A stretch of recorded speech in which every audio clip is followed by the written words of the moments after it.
Dia nggak tahu. Kalau dia tahu tentang Nabi Isa, betul-betul mereka tahu siapa Isa, bagaimana sepak terjang dakwah Isa, dari silsilah keturunan Isa, insya Allah saya yakin 1000% mereka pasti converts, masuk Islam.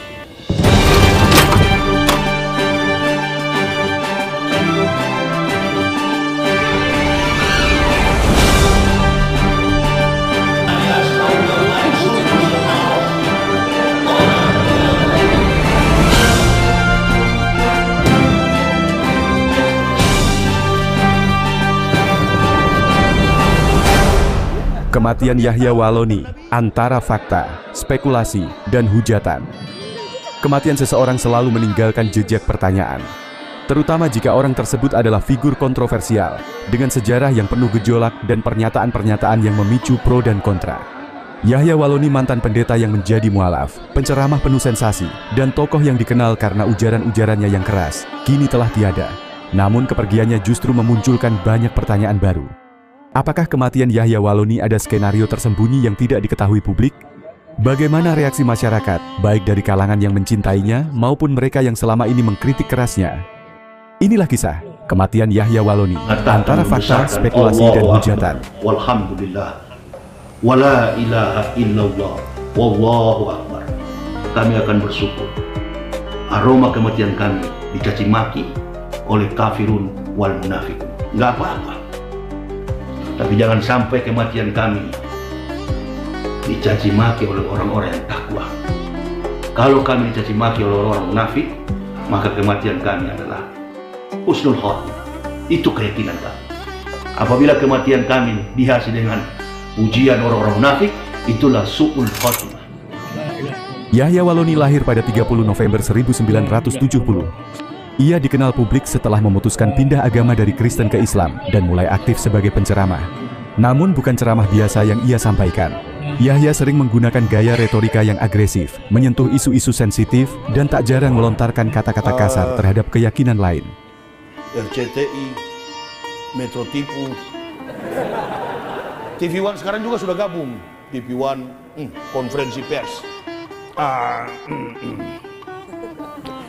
Kami sinyalir, di balik demo mahasiswa ini ada Islam radikal.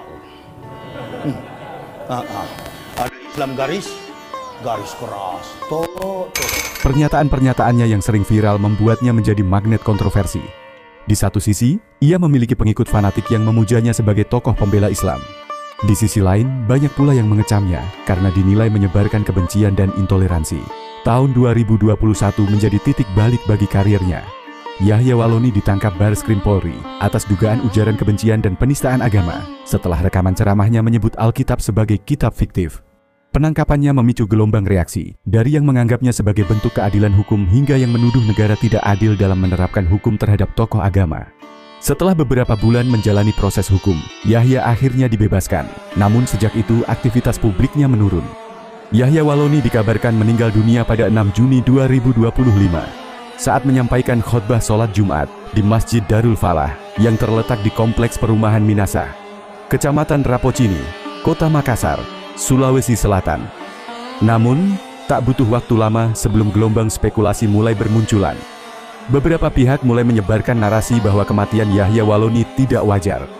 Beredar klaim bahwa ia ditekan oleh kekuatan besar, hingga teori bahwa kematiannya adalah harga dari keterlibatannya dalam politik identitas dan ujaran ekstrem.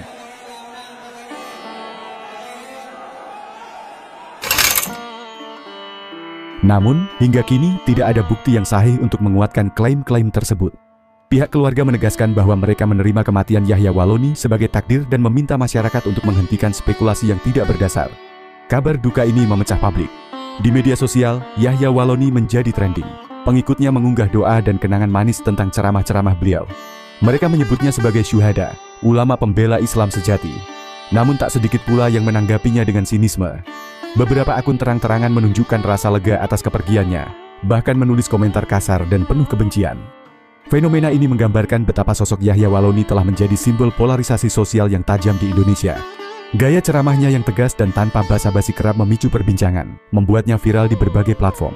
Apapun pandangan Anda tentang Yahya Walloni, satu hal tidak bisa disangkal, ia meninggalkan jejak yang kuat di ruang publik Indonesia. Ceramah-ceramahnya yang masih beredar di internet terus menjadi bahan diskusi, bahkan setelah kepergiannya. Warisan yang ia tinggalkan bukan hanya soal isi ceramah, tetapi juga pertanyaan besar tentang batas antara kebebasan berpendapat dan ujaran kebencian, antara dakwah dan provokasi, antara keyakinan dan penghinaan. Yahya Walloni telah pergi, namun perdebatan tentang dirinya tampaknya akan terus hidup. Kematian bukan akhir dari narasi, melainkan babak baru dari penilaian publik. Apakah ia akan dikenang sebagai pejuang akidah, atau hanya sebagai tokoh yang memecah belah? Apakah benar seseorang yang telah meninggal masih pantas dihujat? Di mana letak adab dalam perbedaan pandangan beragama? Mungkin waktu yang akan menjawabnya. Atau justru tidak pernah ada jawaban yang benar-benar memuaskan. Inna lillahi wa inna ilaihi raji'un. Selamat jalan, Yahya Walloni.